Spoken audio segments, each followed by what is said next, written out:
So we just rewind it Mm-hmm. from even just your name, Court Dog. What Yeah. what got what made you go with Court Dog, or what does it even mean? So court dog, it's funny. That came from basketball. I was a baller. Interesting. Yeah, I was a baller. I played point guard. Back in '94. Yeah, and before I got that name, around about there. So I played in summer league, and I was a ball hog. You know what I mean? And so, I wouldn't pass that motherfucker, man. You know what I mean? And so, the coach, one of my coaches, he called me court dog. You a dog on the court, because it was a play on my Yeah. name too. But that was a way of calling me a ball hog. You know what I mean? He'd be like, "Yeah, you being court dog now. You being a ball hog." So as I start really leaning into music, shit, it stuck. But I had a few rap names before then. You know what I mean? I was going to ask you that. So, okay. Did you make a basketball song? Huh? Did you make a basketball song? No. Okay. Nah. That was going to be hilarious if you made Nah, a basketball song for that. Okay. No. So what was the other ones? I remember calling myself C Love, and then Explain, please. I don't know. It's 90s shit, bro. It was just me trying to figure it out. But to contextualize it, I started rapping at 12, 13 years old. You know what I mean? So this the late 80s. So probably 91, 92, I was calling myself 308. And to this day, my homeboy JoJo, shout out to JoJo, he still calls me 308. Being funny. You don't get it? Explain. 308 caliber. The rifle round.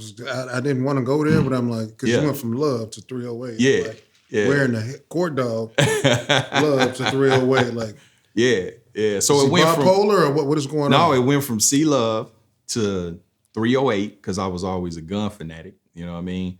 And I was 10 years old? No. 308 was probably about 14. I used to have a subscription to Guns and Ammo at 14. Yeah. Why? Yeah. Why? You said why? Yeah. It was intrinsic for me. Ever since a kid, I always liked cars and guns. When I was a kid, I had all the Nerf guns, the water guns, the pellet guns, the cap guns. You're probably too young to remember. No, I had cap. Yeah, you know what I'm saying? Powder. With the red, thing, you would hit a rock. I was here for that. Yeah. So, and I would have them all in my pants along with all of my, Hot Wheels cars. So, I don't know. I just always was a gun person. That is hilarious. Yeah. And at 14. At 14, my mother, she nurtured my interest, so Guns and Ammo, and I had a subscription to Freestyling magazine and BMX Plus, because initially I played basketball, but I also wanted to be a professional BMXer. And this is in the hood. I think I seen you post some bikes. Yeah. I dinos, literally, I fuck with the dinos. I literally had in my head, because I could draw too, you know what I mean? So I thought in my head at 12, 13 that, okay, I'm going to get sponsored by Mongoose, and then at some point, I'm going to start designing my own frames. I was thinking like that at 13. You were thinking about sponsors. Yep. You knew what sponsors were. I was, from reading the magazines. Because then people like Dennis McCoy, who's from here, he was sponsored by Haro. It was different, RL General. That's really who inspired me. RL General, he was a freestyler, and he had got a deal with Redline. And so they had the RL General bike. So that's what put in my head, so I used to draw frames and shit, you know what I mean? Okay, so let's rewind this. Can we speak to your parents? Yeah. And what they did and what you got from either one of them? Yeah. So I'm an only child. Okay. I grew up with just me and my mother and my grandmother. So I kind of grew up matrilineal, on the mother's side more so. My dad was kind of in and out, but, not for real. And not shitting on him, but just being 100, you know what I mean? And education was a focal point in my household. My grandmother used to make me read the dictionary, the encyclopedia. Then she would quiz me when she got home. And I would have to use them properly in a sentence. I couldn't speak Ebonics or grammatically incorrect. You know what I mean? She brought me a bunch of learning games. So early on, I excelled at like reading and, comprehension and all of that. Writing, creative writing. I used to write my mother poems. I could draw really good. I was always artistic. So, I always tell people, man, even though we was in the hood, I was raised on love, not survival, See love. which yields a different result. That's where the see love came in. Nah. I just thought See it was love wasn't even that. it was see love LUV. Okay. Yes, yeah. It was. I mean, I don't know. I was a kid. Okay, so we can fast forward to the music then. Where did the music play? Where did that come in at? So listening to growing up on Ice-T, Eazy-E, NWA, CMW, Ghetto Boys, in that era, late 80s, early 90s. But I think, being a creative, knowing how to draw, knowing how to do creative writing, I think it was a natural transition to go into some type of written expression, with the influence of hip hop, And then by 1990, that's when I started kind of getting street poison. And I was hanging around Southside Posse. And at that time, Dank Nitty and Money G and Antar, they had a group called PICO, Partners in a Criminal Organization. How old were you at this time? 14. Gotcha, I was 6. I just want Yeah, know that. yeah. All right. And so Money G is about a year or two older than me, but they was the first ones banging on wax. This was before Bloods and Crips album came out. And, me being fascinated with because I was with them, so a lot of the shit they were talking about was real, you know what I mean? And then they had this tape, the blue tape, and that inspired me too, you know what I'm saying? So it was a culmination of all of those things. So it was NWA. Mm-hmm. Who else was your influence? Was there anybody else like beyond music that was your influence? You said beyond music? Yeah. And So like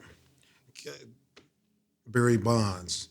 Oh, you know what I'm saying? Like anybody? No, Michael Jackson.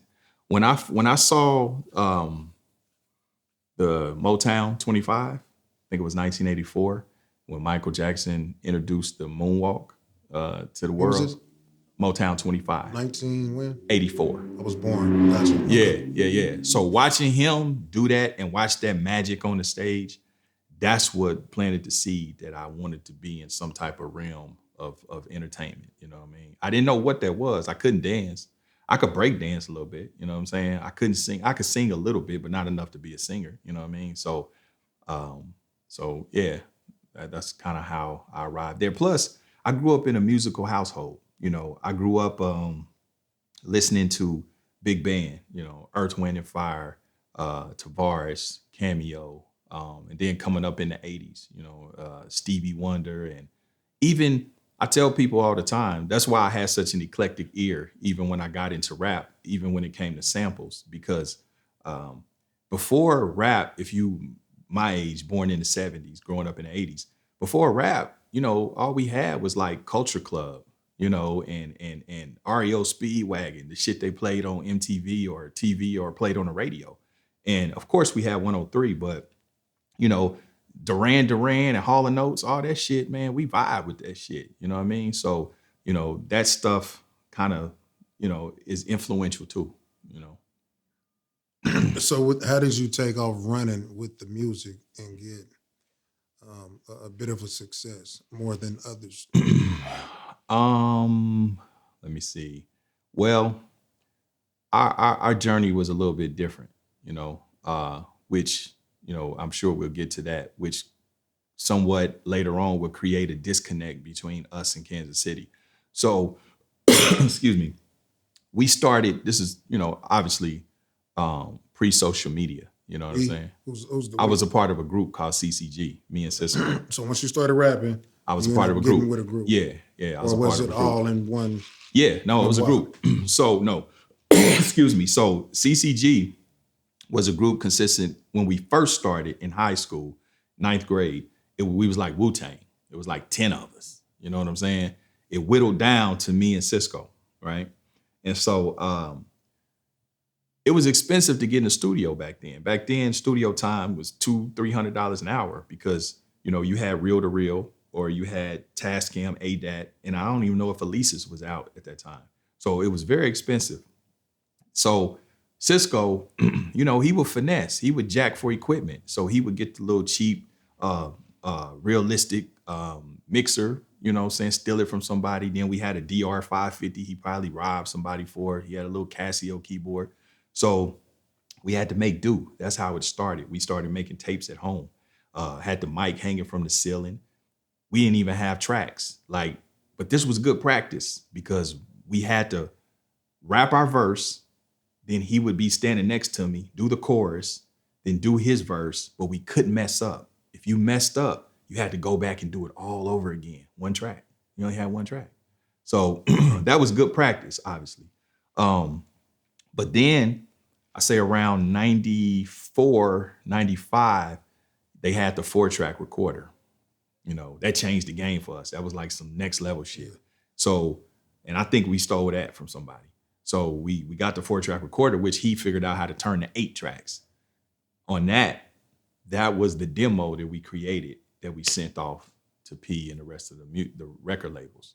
So, you got to figure I was 17 and I always thought bigger than my surroundings. I never had even though like these guys that I mentioned earlier, they inspired me, but I just never had the desire to just be the local star. Like I told you, I was inspired by Michael Jackson. I wanted that. You know what I'm saying? So when I'm looking in the magazines and I'm watching Yo MTV Raps and all of that, I want to be there. I don't want to just be in the liquor store, you know what I'm saying, here. You know what I mean? So so based on that, we made moves predicated upon that. You know what I mean? Let me ask you this, not to cut you off. Yeah, go ahead. Do you think it was easier to think bigger, being that it was less rappers? Like right now, I feel like we got over 100 rappers here in Kansas City, right? Yeah. So we're going to think locally, naturally. Yeah. Compete with each other damn near more than anything. No. So was it easier to think big or was it just in you to think big? It was innate for me. You know what I mean? Like, I think it was just my personality, bro. You know what I'm saying? I always been like that. I always had big dreams and aspirations. And I knew the difference between, for whatever reason, I knew the difference between here and the world. And maybe, listen, I understand that, not everybody may have had the support, and the adulation that I got from my mother. My mother breathed in me early on, like, you could do whatever you want. She instilled a sense of confidence in me early. So, when you have a doting mother and you have a doting family treating you like a little prince and telling you could do anything, you believe that shit. You know what I'm saying? So now that I'm older, I understand that everybody doesn't have that foundation. You know what I mean? So, and then too, I was blessed enough to where we kind of traveled a little bit early on. So I was able to see outside of the city. My grandmother took me to Chicago a few times. Like I told you, I used to go to LA sometime in the summer. So I was able to, kind of at a young age, get around and see how people was doing different things, different lingo, different understandings, And so maybe that broadened my perspective along with the nurturing that my mother gave me, That's good. So my introduction to you is this is maybe 90. This is 99 or 2000. I was working at McDonald's on Nolan Road. Okay. In the window. You know what I'm saying? You pulled up. I don't remember which colors or Chevy or something. Had a 99. Might have, I don't know. It might have been a Cutlass or a Tahoe. You had a CD. No, it wasn't a Tahoe. Okay, it was probably was it an orange Cutlass? I don't remember. Okay. I just know it was old school. Yeah. Pulled up, you had the CD, handed the CD. I was bumping the shit out that motherfucker. You know I appreciate that. So which one was it? I can't. Okay. My memory is asshole. But it's just funny to, with everything going full circle, to see that's what you were doing. Yeah. I had no idea I would be doing music or even be sitting next to you Right. 25 years later. That's You know what I'm crazy, ain't saying? it? Yeah. So Yeah. it's a testament to you still being here, Yeah. using your knowledge to allow yourself to be here as well. Yeah. Yeah. Speak to that because a lot of people don't make it. You could crash out. That's right. It's just a lot of things that can detour you. You That's know what right. I'm saying? That's right. What keeps you headstrong? I'll be honest with you, bro. I can't take the credit because I took a lot of penitentiary chances. I did a lot of foolish shit. I'm not that smart. I'm not that prolific of a criminal. Man, people praying for me, bro. Mm, You know what I'm saying? Ain't nothing but God. prayer Because it's warriors. been so many times that I probably should have lost. I can remember, people that know, them highway trips and you getting it. You know what I mean? So many times, well, not so many, but a few times where I could have lost if they had caught me coming back. But instead, they just take my money on the way. If I can get some more money, you know what I'm saying? But if you had caught me coming back, that would have been something different. Luckily, all my years in the street, just doing what I was doing, I never been robbed. I was never put in any position to have to, I've had situations, but, I think, man, just people praying for me, and in the back of my mind, even when it seemed like I was hell bent on my bullshit, I still kind of knew that it was something bigger for me. So I never committed to crashing. You know what I'm saying? I flirted with crashing. I made a scrape here and there, but I always just knew it was something more for me. And two, I think is, man, I got to give credit to, even me having kids early. And then I would think probably my old lady too, who became my wife because she kept me balanced and grounded. A lot of shit that I would have done, I probably didn't because she was in my ear. And then, like I said, I had my daughter at 16. So I got to consider that too. You know what I mean? So how long have you been married? Well, I've been married 25 years, but I've been with my old lady like 33 years. Did y'all get into the real estate together? No, she's educated. She works in the medical field. As a So matter what of got you from music to real estate? oh, I can tell you that To, easy. Yeah. So I did music, right? But I still got one foot in the street, late 90s, mid 90s, late 90s. So I started I we would going somewhere here too. yeah, So remember that. yeah. So I started I would see the OGs, in the hood buy property. So I figured I should be doing it. But then I figured, well, you know what? Let me buy a few pieces of property in case I go to jail. I have something to leverage to get me out. That was my thought process, to be very honest with you. I knew nothing about leveraging. I knew nothing about, credit. I knew nothing about equity. I didn't even have that language, that verbiage. So I bought my first house for 17,000 on Wabash, 42nd and Wabash. I put like another maybe 15,000 into it. I'm probably like 19, 20 years old. You know what I mean? So I remember getting it done, feeling proud. And I'm standing outside the house looking at it. And I'm like, shit, I can only rent this out for about $550 a month. And I'm thinking about how long it's gonna take me to get it back. Then something dawned on me that said, this is like what I hustle, because I hustle weed, and I was like, it's a volume game. You know what I mean? Like, I need 10 of these for it to make sense for me in terms of residual income. So, shit, that's what I did. So by the next couple of years, I probably got to about 16 properties, free and clear. And so that's how that started. And then a couple of years later, I would get introduced to a lady that worked at commercial lending at a local bank. And so we're talking and she's like, you own how many properties free and clear? And I told her, and she was impressed. I didn't understand why she was impressed. And she was like, do you know how much equity you have? I'm like, I don't even know what equity means. You know what I mean? And so all I know is I'm making about 5 bands a month from the rent, you know what I mean? Collectively. Yeah. So probably in about 6 months, she gave me a line of credit over those properties for almost $1 million. You know what I mean? And that's when the light went off. Like, oh, that's how this works? Yeah, I'm about to get 20 more of Yeah, these. yeah. You know what I'm saying? Then it was like, oh, okay. So, this is why I tell people, half the battle is just showing up. Just you don't have to have all the answers. You don't have to know everything. You just have to show up and be pliable, be willing to take in new information and apply it. You know what I'm saying? Because I'm not formally educated in anything I've succeeded at. I graduated high school. I have a high school education, but I end up creating a multi-million-dollar real estate portfolio. I created a property management company that managed almost 20 million in assets. Film. I went to LA. I financed my first film. I spent almost 300,000 of my own money.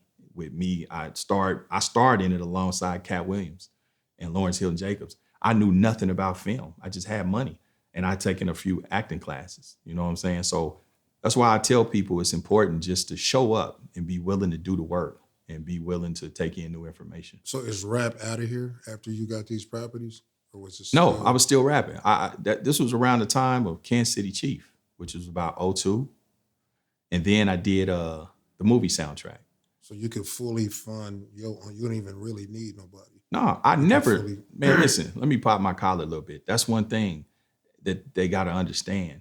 Anything that you seen that was CCG or Court Dog, I financed it. I never had a nigga behind me pulling my strings. I never had a nigga putting money up for me. I was really using my own money. So P didn't put you on? In terms of? That's what the word be. No. So that's why I said this is why we're getting here. Okay. So now we go into my tenure with No Limit. So in 95, I send that tape from that 4-track to No Limit. I sent it to a bunch of record companies, but let's just get to it. Yeah. So P calls me back. We rap. He's doing Down South Hustlers. He flies us out to Oakland, California, where he was based at the time. We do a song called R.I.P. 30 years later, people are still just putting together that's me. Does he say why he picked y'all? Everybody? I sent him a demo. He liked it. It was that simple. We was dope. Well, I would assume like hella people sends demos though. We was dope. What it was that simple, okay. But understanding P's business model, Bone was hot right at that time. Gotcha. We rap fast too. Yeah. So we was his version of Bone. You know what I mean? So that's how that started. Now, him and my partner, they didn't like each other. They didn't get along. Just that simple, right? So I had a choice to make. I could go solo or I could stay with my partner. I chose to stay with my partner, but I kept the relationship with P. So now this is where that relationship came in handy. So now when I'm doing these independent records toward the late 90s, early 2000s, because of my relationship with him and the influence of him, now when I'm getting 10, 12,000, 20,000 pieces pressed up, because he is him, he uses influence for Southwest, Selecto, City Hall, Gonzalez, In a Minute, Ground Level, all these one-stops and distributors to pay me up front. You know what I mean? So here I'm early 20s getting 6-figure checks. You know what I mean? So when you say put on, you know what I mean? Like this is not me. This is just to get not people you. in context. Yeah, for sure. You didn't need. You was getting your own shit. No, well I was. Before. I was. Yeah. And not to discredit him for anything. No. I P opened that experience opened my eyes to bigger things. Like I say, when you travel and you're dealing with other people and you're learning from other people, because P was still coming up. When we got with No Limit, this was right before he blew up. This was right when 99 Ways to Die came out and Ice Cream Man was just about to come out. I heard, true story, when he played, I heard I'm About It when it wasn't even mixed. And when he played it, I told him it was some bullshit. Because I didn't get it. About It is a bounce record. I had no concept of bounce culture or bounce music. And then the lingo, I didn't understand what the fuck he was saying. He was like, about it. He said, I'm gonna have the whole world saying I'm about it. I said, well, that's some bullshit. And I mean, of course I was wrong, you know what I mean? But that really happened. I heard Ice Cream Man instrumental. And I wanted the beat. I was like, man, let us have that. He was like, nah, that's my shit. You know what I'm saying? So that's when we got with P, you know.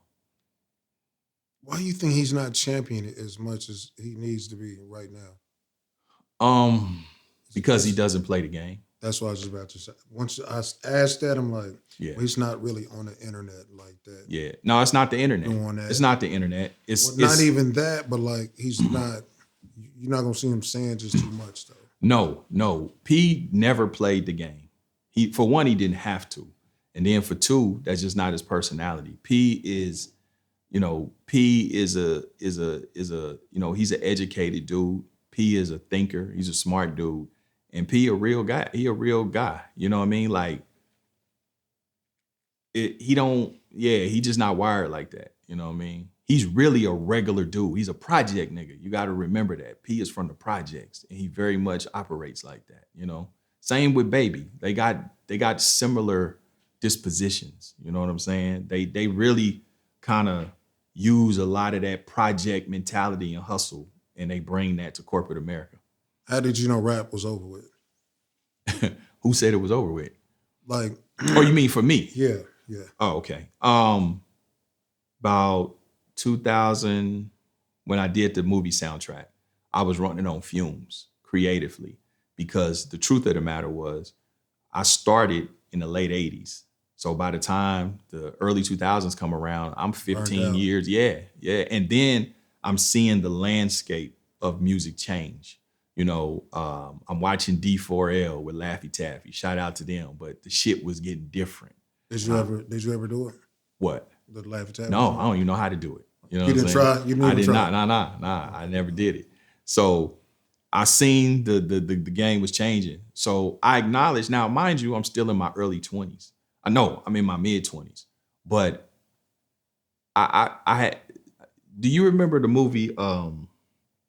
Damn, what was the movie with Ving Rhames and I think of Pulp Fiction?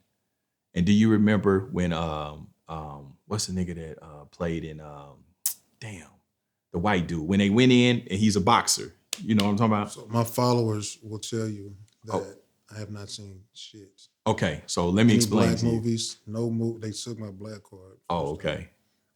So like movie guy. All right. So for the people watching, in Pulp Fiction, when dude walks in on Ving Rhames and he was supposed to throw the fight, he paid him to throw the fight. So he tells him, look, he said, look, Butch, when you feel that thing, that's pride fucking with you. And he was like, if you were gonna make it, you would have made it already. You know what I'm saying? So I had that same conversation with myself at about 25, 26, even though I made some money and I was an underground guy, but from the kid in the late 80s, early 90s, that's not what I set out to do, So my affection started shifting. Plus I was seeing success in other arenas. So yeah, about 2005, 2006, I was outgrowing it. Yeah, I was outgrowing it mentally, and I think that's maybe even when I cut my braids because I was moving in different circles. I was growing, I was evolving mentally, you know what I mean? And being a rapper just started feeling a little immature at that time. So what was next after that? Well, on some real shit, I moved to sorry about that, man. My phone keeps ringing. I had moved to California. And I was straight, bro. I moved to California with a couple $1 million, man, in cash. You know what I'm saying? So, when you're excelling in other arenas, you know what I mean? And I just had my sights set on being a movie producer, being an actor, you know what I'm saying? So yeah, music was just, it was in my rear view, So is that when the transition came to you looking the part? As far as, what do you mean? Hold this right there. I look smaller than what I thought, too. So I'm about to get comfortable just like he is. You know what I'm saying? As far as like you hitting the weights and looking good. You know what I'm saying? Yeah. Well, that started. What you doing? It's getting hot. Okay. You looking all swole over there. Hold on, man. I gotta match you.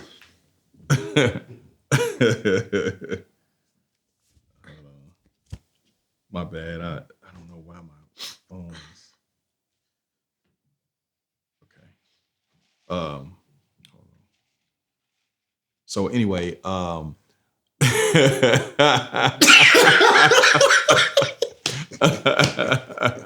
you got your abs and your. Oh, I Come see on, you, man. Yeah. I see you. I see you. Yeah, you ain't about to show me up. Are you crazy? So I started. You talking about where I got into fitness? Come on. So this is the thing, bro. When I first moved out to LA, right? I'm learning the ropes in terms of the acting shit. I'm auditioning. And I'm still karate body. I'm a thin guy. I was an athlete. So, I just wanted a leading man physique. That's how it started. I was like, well, damn, let me, I see Morris Chestnut and these different niggas. Let me try to put on a little bit of something. And so I just really took to it. You know what I'm saying? And my body responded quick. Too. Yeah, I got $7. my body responded to it quick, man, and so I kind of started bleeding over to like bodybuilding. You know what I mean? I started kind of getting into bodybuilding. It just fascinated with it, and that's how it started. It was just a hobby, But what I will say, what I took from that is discipline. The thing about a physique, is bodybuilding and building your physique to a certain level, it's a 24-hour, 7-day-a-week thing, So it kind of ingrained in me this thing of consistency, follow through, and discipline, even when you don't feel like it. So those principles I was able to take to other areas of my life.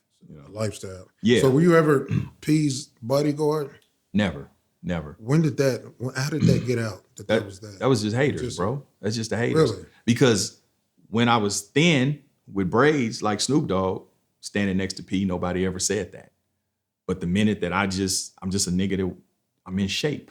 But people say that just in general. I think it's my demeanor, because no matter who I'm around, people be like, man, you look like a bodyguard. You look like security. You look like Secret Service, or I have other celebrity friends. And when I'm with them, people assume, I think it's just my stature. So how much of that, just being a big nigga, right? Yeah. The pros and cons of that. Because I get this a lot too. You're taller, so I'm sure so I don't get as much. Right. But I get like, I see somebody from over there just mugging the fuck. Sizing you up? Yeah. Come on, bro. I'm a teddy bear. You ain't even got to do all that. That's right. How much do you have to go through that? I went through that a lot. You know what I'm saying? And especially it would be the smaller motherfuckers, the shorter and smaller. They be looking like, I know I can take them. I bet I can take them. All right. Yeah, that's just motherfuckers projecting their insecurities. You know what I'm saying? I never had a situation or nothing like that, but that's just the thing about that. That's just haters, bro. And you know where that started from? That started from right here in my city, because it's one of those things where people hate that it's you, right? People they can't wrap their heads around you just really being who you say you are and you being that guy. They can't wrap their head around it. So in their minds, they have to, equivocate it. They have to figure out, like, for instance, when people are successful, it's easier for people to say, oh, it's the Illuminati. When you have a physique, it's easier for somebody to say, oh, he's on steroids, because they themselves, they can't see themselves being that disciplined, eating right, not drinking, not doing drugs. So they project their bullshit onto you. So they like, well, I know I can't do the work. So I know you can't. So it got to be a cheat code. So it's the same thing with that. It's like, hold up, he from here. He started with us. Why does this mogul fuck with him like that? Why did this mogul embrace him like that? It's easier just to say, oh, well, he must be a bodyguard. Did you ever think about roids? No. Oh, yes. Yeah. Why? When I first got into bodybuilding, I didn't understand what that was. And I'm a hard gainer. I'm an ectomorph, meaning that it takes a lot for me to gain weight. I have a fast metabolism. Gotcha. So I'm working out with bodybuilders. And so I remember my partner, I ain't gonna say his name. He was like, bro, you got good genetics. Man, we get you a little bit of this, a little bit of that. Man, you gonna be good. So I'm like, oh, well, shit, give me some of it. I'm thinking it's a pill. You know, I took the pill, like, fuck it, let's see what happens. So then he told me, he was like, but and then I'll get you some pens. I'll get you some pens. And I was like, well, what's pens? You know, and he was like, well, it's the needles. You got to inject. That killed it for me. Yeah. So the fact that you have to inject it, that took it all away from me. You know what I'm saying? And what people don't realize, if you was on roids, you would look crazier. I would look way bigger. Yeah, they don't have a trained eye. You know what I'm saying?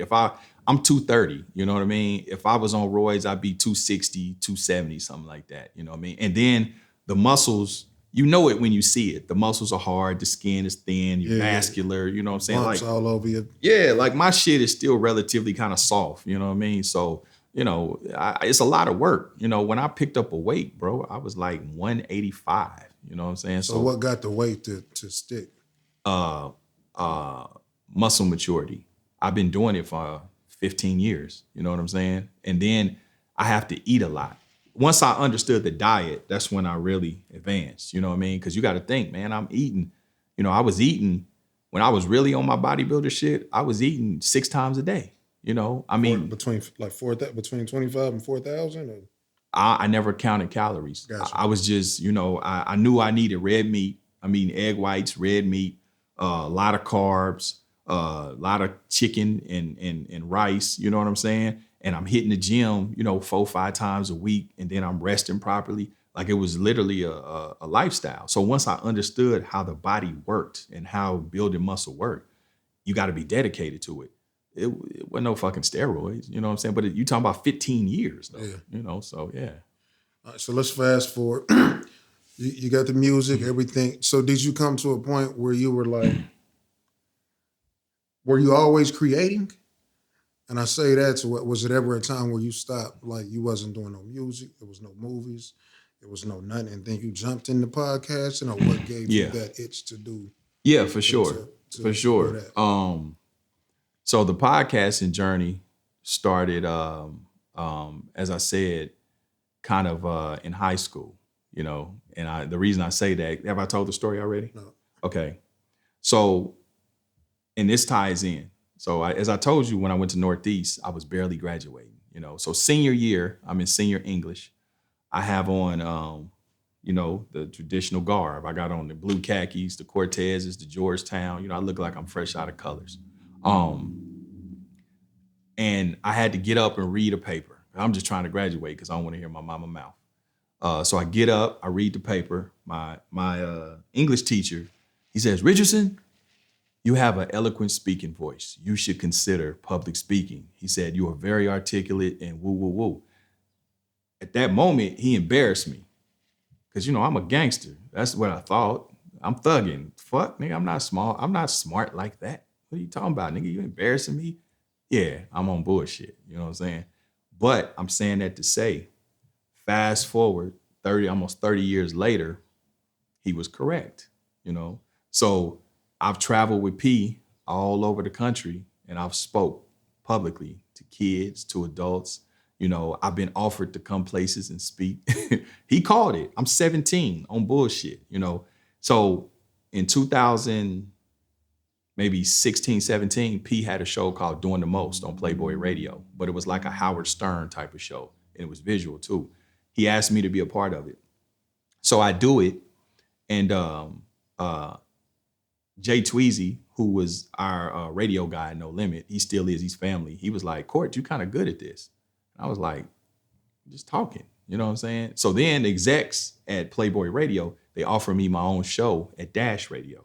This was like 2017. So that was my taste of this whole thing of conversation and content. I didn't understand the business of it. So I did it for about 6 months and I left it alone.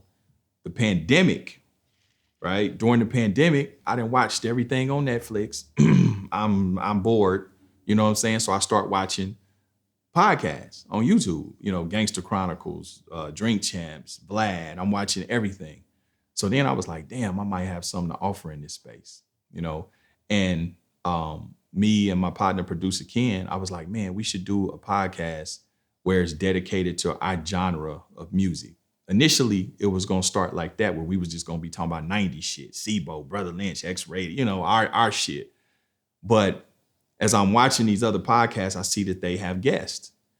So 90% of the guests you see on my show, celebrities on down, I know them personally. I just called them, and they I showed was up for gonna me. ask that how you get the Yeah, guess you get. yeah. And so that's how it started. You know what I mean? That was the, you know, that's how I was inspired.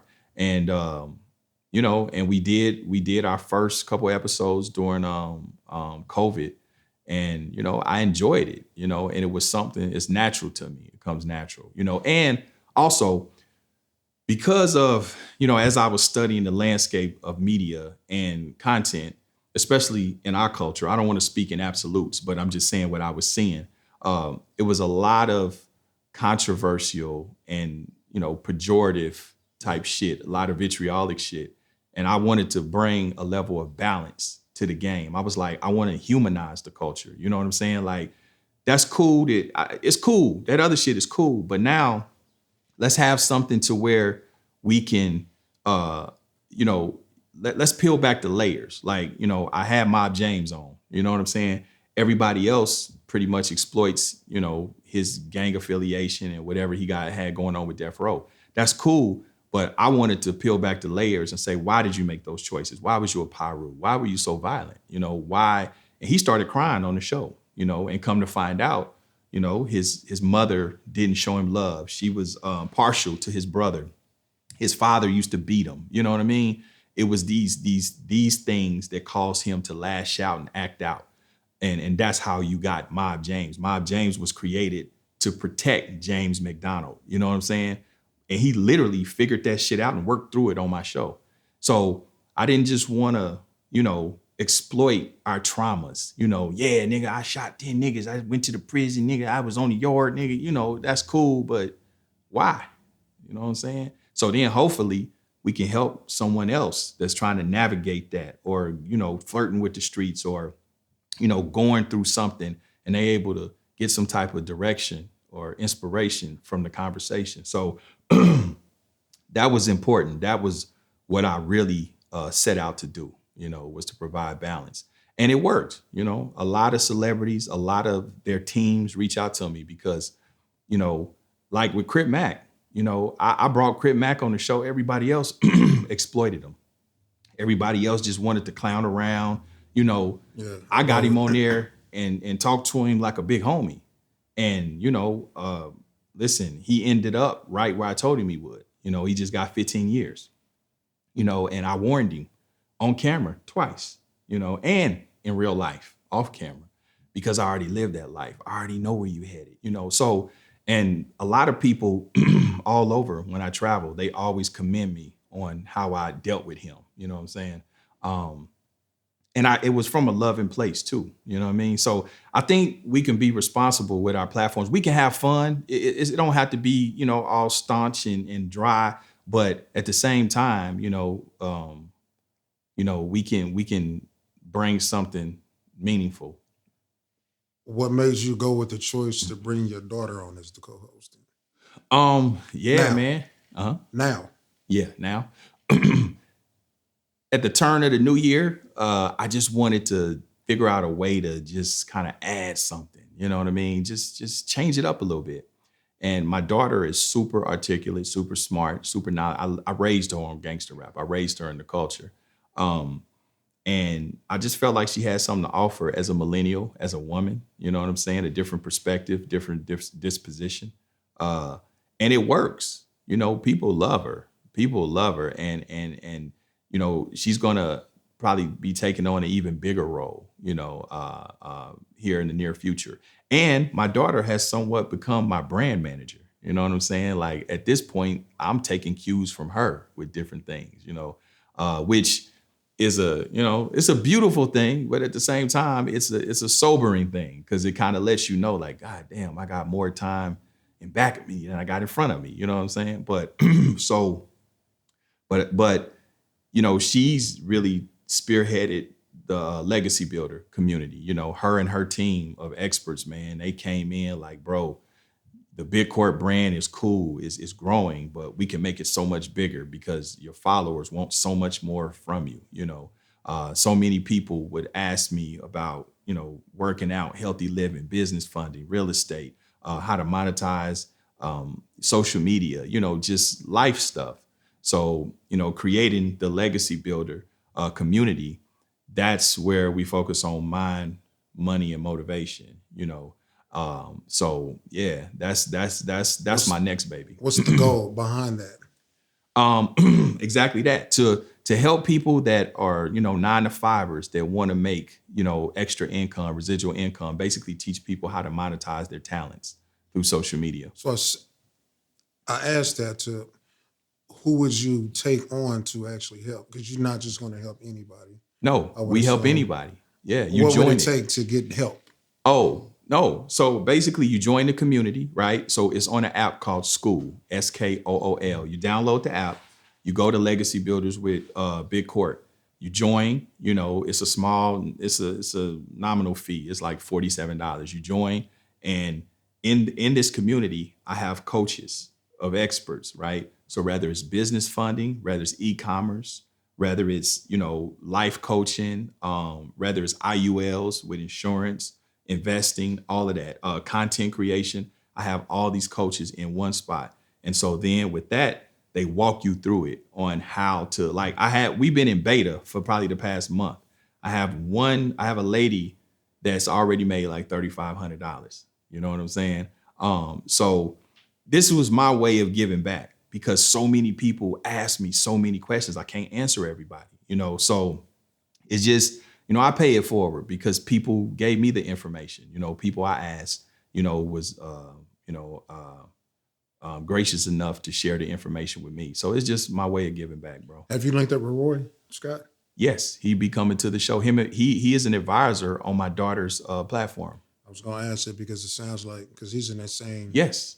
Roy's the homie. Shout out to Roy, Mac James. Yeah. He's actually coming on the show this week. Him and my daughter, I connected him and my daughter, and they have built some old other shit. That's their world, tech world. That's not my world. Yeah. My daughter's in the tech world. And he shouted you out when he was on here. Oh yeah, man, great guy. He's a tech founder. My daughter's a tech founder. That's a whole world I don't know. And that's how she was able to bring her team over to help me create the community, because there's so much back end to that shit way beyond what I know. I just learned how to upload, YouTube videos when I started the podcast 2 years ago.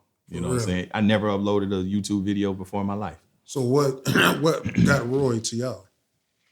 In terms of I've been knowing Roy for since the 90s. For sure. Yeah. But what made you? Oh, well, I already was in the know. I was already in the know of his healthy hip hop, and him being in that arena. So my daughter has a business, a platform called Goat Moves.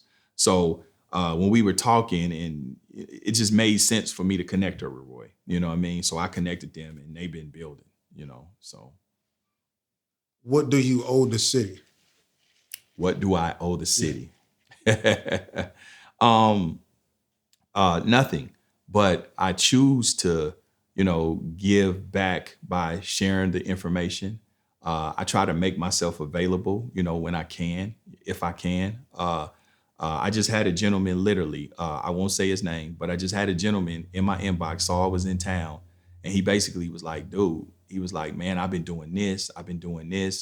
It's not connecting. Everybody's ignoring me. Like, why? Why can't I get invited to anything? Why am I not getting any traction? You see what I'm saying? A lot of my people, they don't like me to be so accessible. My family don't like me to be so accessible. I have a big heart. You know what I'm saying? I mean well. There have been times where I was blessed to have people I could reach out to, but you know what I'm saying? I know what it's like to not have the information and just not be, you just don't know how to do what it is you're trying to do, So, Ice-T gets on me all the time, especially P hates when I come back home. My mother, when she was alive, she used to hate when I came back home. My wife worries about me when I come back home because you know why? All the hate that I get, don't get me wrong, I get a lot of love, but all the hate that I get only comes from here. All the threats I get only come from here. I go everywhere in the world. In LA, I don't have to deal with none of that. And you got gang politics and all kind of shit. They embrace me 100% in LA. You know what I mean? Compton, Watts, Inglewood, LA, all the way to Calabasas. They fuck with me.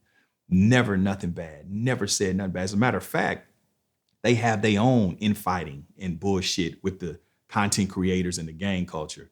Hell, they didn't told me because I'm neutral and I'm cool with everybody. Hell, they be willing. I probably could be the only one to get everybody to come to the table, and I'm an outsider. What make you embrace the hate though? Embrace the hate? Yeah, you embrace the hate. You think so? Yeah. How so? You don't ignore it. I ignore most of it. I do. No, you don't. I do. So what y'all have to understand, this is what I tell people, right? By the time I've said something, I've ignored it for 6 months. You know what I'm saying? I'm still you saying human. something is not ignoring it though. No, I've ignored it for 6 months. But at the same time, you got to remember I'm human. And then too, this is a city I frequent. So it'd be different if this was in Omaha. I never go to Omaha. I could care less. But here, I have to be very mindful of who's saying what, who they connected to. You see what I'm saying? Because now we talking about safety. You see what I'm saying? I can't just be, in my own world, fuck them niggas. And then one of them niggas shoot me in the back. Because you know what I'm saying? Or I see him thinking, it's just internet shit. And the nigga really got it on his mind. You know what I'm saying? So I got to check temperatures. I got to really see what's the narrative, who's connected to who, why they saying what they saying, who's saying what, because the shit can get real, Think about it. Most successful people, where they get killed at? Home, exactly. So I can't ignore it. I can ignore it to an extent, but when it becomes incessant, when it becomes just really persistent, I have to check it because I come here. You can come here and ignore everything though. No. So why do you have to meet it? Well, I feel like you don't have to meet it. You could come in here and hide in the dark. You know what I'm saying? Hide. Not hide, not. I ain't never. For lack of better words, like you can just come here and do what you got to do. I do. But then it's the thing, bro. When you have a level of notoriety, do you know how disconcerting it is when you riding down the street, when you in the fishbowl because you in a rental and random people hit you on Messenger? Did I just see you on 31st? I just seen that's you on 39th, huh? You know what I mean? I heard you was in town. I heard you was at Gates. You don't know who's who. You know what I'm saying? You don't know, like, I take my life serious. You know what I'm saying? So, I don't think that I engage it to a point to where it becomes, you know what I'm saying? Like I'm fixated on it. But when I feel in my heart that it needs to be addressed, and sometimes it's like you got to reset it. You know what I'm saying? It's like motherfuckers will keep pushing their line, pushing the line. And then at some point you got to drag them all the way back. Then it starts up again. But it's easier said than done, So think about it. You have a platform now, right? I haven't seen you mixed up in anything. Not to say you haven't been, but I haven't seen it. Imagine if you just had a team of niggas that just start campaigning on your ass every chance they got. They start lying on you. They start saying all kind of shit about you.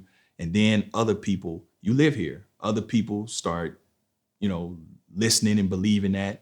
So now what happens is, these niggas create a narrative that you a hoe ass nigga. And then some other nigga might believe that. He don't know the difference. So he see you out, try to play you like a hoe ass nigga, right? So now your back is up against the wall. Now, because you can't ignore that. You're still a man, right? And you still could be put in a precarious position.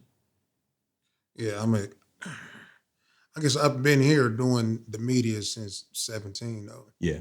So that's why I do it different now. Yeah. I'm the troll god. Me too. The god. Yeah, me too. So me too. I just know what it's going to bring. So I don't even. Prevention is the best cure. I don't. Yeah. So now it's like. But have you ever had to deal with that? Yes. Really? And how did you deal with it? A nigga wrote shit on the internet, went back at niggas. Okay. Inbox them. Okay. Meet me here doing dumb shit. Okay. So I had to learn from it too. Yeah. Real shit happened. Exactly. So now, if you said I'm out of there, unless it's a wild ass night, I got to you know what I'm saying? So you understand. Yeah, unless my cup was stupid full. Mm-hmm. Yeah. And I had to empty it then, but I tried. And for me, if we could be fair, all I do in response is correct the narrative. I don't entertain it with, nigga, pull up, nigga, I don't entertain it like that. I entertain it with authoring my own narrative after you know, live for so long. And then two, you know, listen, bro, I don't take kindly to motherfuckers trying to rewrite history and trying to erase me or undermine the hard work that myself and others have put in. And especially when you wasn't in the fucking game. And you were nobody. I won't let you do it. Not to me or anybody else. You didn't even never get in the fucking game. Who the fuck are you? You know? So that's why I take it personal. That's why I'm like, hold on, you wasn't even around. Who the fuck are you? You're nobody. You're a motherfucker from in the cheap seats talking shit. Like, stop it. You know, so that's what it be about. So what would you tell Kansas City to do entertainment wise? Like what would if you had to change anything in the city, what would just be the first thing we need to change in your eyes? And we don't even have to get deep into that. Yeah. Just like what's one thing we need to change? I would say probably just execution. You know, execution. What you mean? There's a lot of talent here. There's no shortage of talent, but the execution of how to monetize those talents and really get what you're trying to get. I think that's the only thing that Kansas City lacks is the know-how, the structure. You know, like when you look at Dallas, you know, Say Cheese started as a local platform, but then they grew to where they was damn near breaking artists at a time. But it was because I think Kansas City needs to get out of this just Kansas City, Kansas City, Kansas City. Because guess what? It just becomes a fucking pep rally. You can't put on unless you're going out playing the game. So think about it. In high school, you had a pep rally. Yeah, we gonna get them. We the best. We gonna get them. But then never go to the game. You just standing there cheering. Yeah. That's what Kansas City tends to do. It's just, we make shit for each other. So it's like we turn our backs on the world and just talk to each other instead of putting KC on your back and going out into the world. You know, Eddie Griffin is a great comic, not because he's from Kansas City. He's a great talent that just happens to be from here. Same with Don Cheadle. Same with Tech. Same with everybody. You know what I'm saying? So I think, you know, just application, just learning, like with the media. I would love for us to, which you're doing. That's why I'm here, because your shit is clean. Your shit is good. I would love for us to have a platform that, you know, breaks artists, but you're not going to be able to do that with just local artists. You're going to have to implement national people, you know what I'm saying, to get into the national conversation and then put that in there. You know what I'm saying? Because whether Kansas City knows it or not, I love this city. You know, this is my hometown. I'm born and raised. Nobody gives a fuck about Kansas City but people from Kansas City. We don't come from a sexy city. We don't come from Hollywood. We don't come from New York. We're not the city to travel. That's what I'm saying. Yeah. So mind you, I named my album Kansas City Chief years ago. And I learned that, wow, okay, I somewhat kind of limited myself because nobody in fucking Little Rock gives a fuck. Because if I seen a nigga say, yeah, Little Rock's boss, I don't give a fuck about Little Rock. No disrespect. I'm just saying, you know what I mean? I'm not going to connect with that. Now I've just cut myself off and I've made myself smaller to where now let me create a brand that appeals to everybody. And now I can bring in our culture through that. You see what I'm saying? So it's the same thing I do with Holding Court Podcast. Everybody knows I'm from Kansas City. You know, some people do get it mistaken, think I'm in LA, but at this point I represent both cities because I've been in LA 22 years, almost half my life. But, you know, you still get the culture of Kansas City. You get the lingo, you get the mentions, you get the, you know, I talk about it. I talk about my upbringing. You see what I'm saying? If I just made it about Kansas City, nobody, you know, it makes it smaller, you know, so. If I had a notepad and one of the sheets was advice from court. Yeah. What advice would you give me? It could be anything. It ain't even got to be. I would say be a purpose chaser, not a paper chaser, you know. Chasing the money only applies in the street because that's all it is. But when you are trying to do something legitimate and you're really trying to, you know, get to wealth, do something you love because then you're going to put the time in. You know what I'm saying? When you're just doing it for money, if you don't yield those immediate results, you're not going to put the time in. You don't care. You're going to stop. You're going to continuously stop because you're just getting it for the money. You know, I always say, you know, don't, Don't pray for money, pray for guidance, pray for knowledge and wisdom. You know what I'm saying? Because in order to get the money, most people just want to be rich. People don't even talk about being happy. They just want to be rich.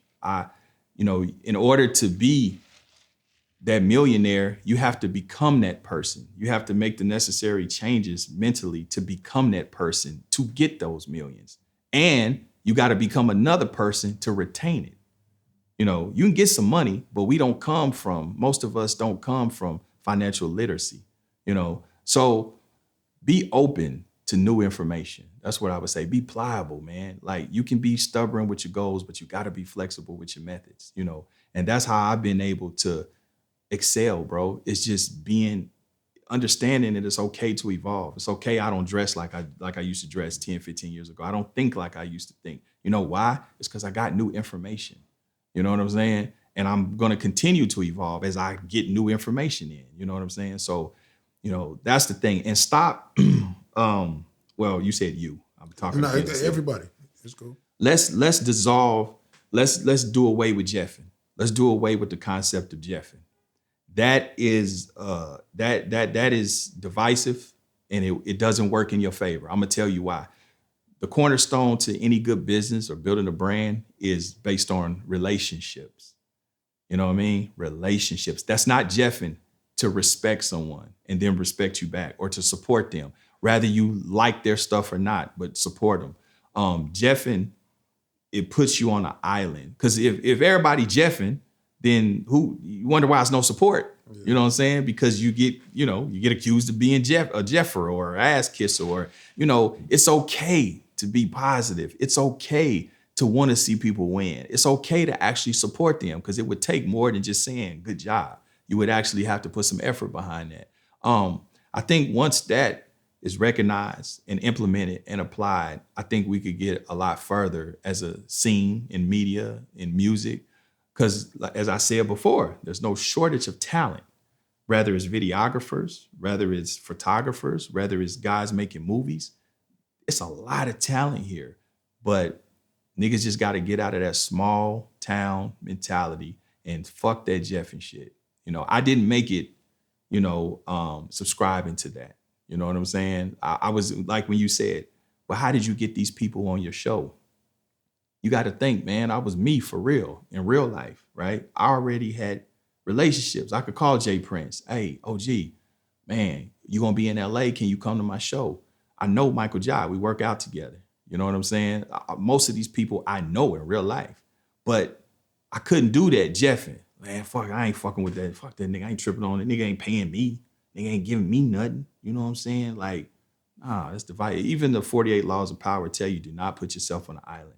You know what I'm saying? And cut yourself off from the information. So that's my advice. Remain pliable. You know what I'm saying? Take in new information and apply it. Be open. Appreciate you. Is there anything you want to give them on what you got coming up? Yeah, for sure. Subscribe to the Holding Court podcast on YouTube. Tap in with my legacy builders. New community is going to be dope, especially if you're trying to make money on social media. You're trying to boss up your life. You're really just trying to elevate. You can go to iambigcourt.com/legacy. I got a new movie coming out that I did called A Little Piece of Heaven. It's a romantic dramedy. I star alongside Travis Cure from The Oval with Tyler Perry and Jasmine Lewis, who played Ice Cube's wife on Barbershop. Are you playing C-Love in here? Nah, okay. Nah. I play a toxic ex-husband. You know what I'm saying? So I'm a toxic rich ex-husband. For whatever reason, I do that good. Go figure. You know what I'm saying? But it comes out on WeTV, all black, I think in August. So yeah, man, that's what I'm focused on, the legacy builders and Holding Court podcast. I got Zab Judah coming up next. I got Robert Smith slated to come to the show. You know who he is? R. Kelly? No, Robert Smith. Ain't that Robert Smith? No, he's Robert Kelly. Oh, okay. Yeah, now Robert Smith is a black, he's a black billionaire. Yeah, he's a black billionaire. Asking Nick B. I told you, I don't know. Well, you got to know, come on, because if you know that, then you know who to study and who to watch. I was outside, man. It's I was outside too, bro. You know, a lot, you got to. Like, mom threw me out, like, gone outside. Oh, okay. I see what you're saying. So I wasn't watching. Yeah. If we did, we all had to watch people under the stairs. You know what I'm saying? Yeah. So Robert Smith, working on getting Magic Johnson. I got Marvelous, you know, Sacramento legend. I got her episode coming up as well. So yeah, man, you know, I'm just scaling the business, you know. I got a request. Can you get Mess on? I don't think so. I can, but I don't think I would. And I'm gonna tell you why. You know, I don't think Mess is, you know, prayers to that brother, but I don't know that he's there all the way. You know what I'm saying? I think maybe the drugs have maybe took a toll on him. So I don't want to exploit him like that. You know what I'm saying? I don't want to do that. Yeah. So if he shows, you know, if he pops back and he's all there, then yes, I would. But, you know, in the last that I saw, no, I wouldn't do that to him. He's not ready to do that right now. You know, I think he needs to focus on his health and his mental health and, you know, just getting shaken back. Tech? I already had Tech. Like actually on the show though. Yes, of course. Of course. Yeah, Tech is family. So yeah, that's easy. Matter of fact, I'm doing Travis. I'm doing a whole expose on Travis, like how Vlad did with Boosie with the house and all that. I'm doing that with Travis here. Fire. Yeah. So, you know, I really would love to have Rich, you know. I've talked to Rich. I've invited him several times.